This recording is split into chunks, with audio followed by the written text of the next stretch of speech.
ఈరోజు దేవుని వాగ్దానము యోహాను సువార్త 6వ అధ్యాయము 54వ వచనము. నా శరీరము తిని నా రక్తము త్రాగువాడి నిత్య జీవము కలవాడు. ప్రార్థన. పరిశుద్ధుడవైన దేవా, కృపగల తండ్రి, మీ పాదములకు లెక్కలేని స్తోత్రములు చెల్లిస్తున్నాం ప్రభువా. మా కొరకై సిలువలో బలియాగమైన దేవుడవు తండ్రి, మీకు స్తోత్రములు నాయన. ఈ లోకములో మేము జీవించుటకు ఆహారము నీరు ఎంత ముఖ్యమో తండ్రి, మీరు పలికిన ప్రతి మాటను మేము జ్ఞాపకం చేసుకోవడం కూడా అంతే ముఖ్యము తండ్రి. మీ ఆజ్ఞల ప్రకారం నడుచుకుంటూ మీ చిత్తానికి లోబడి ఉండడము, పరిశుద్ధంగా జీవించడమే మీ శరీర రక్తములను భుజించుట అని తెలుసుకునే జ్ఞానమును మాకు అనుగ్రహించండి.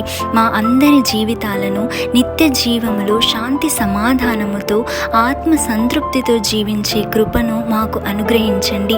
ఈ పరిశుద్ధ దినమున ప్రభువా, పరిశుద్ధముగా నీ మందిరములో చేరి మిమ్మల్ని స్తుతించుటకు, ఆరాధించుటకు మాకు కృపను అనుగ్రహించుమని నజరేయుడైన యేసు నామములో అడిగి వేడుకుని పొంది ఉన్నాము తండ్రి.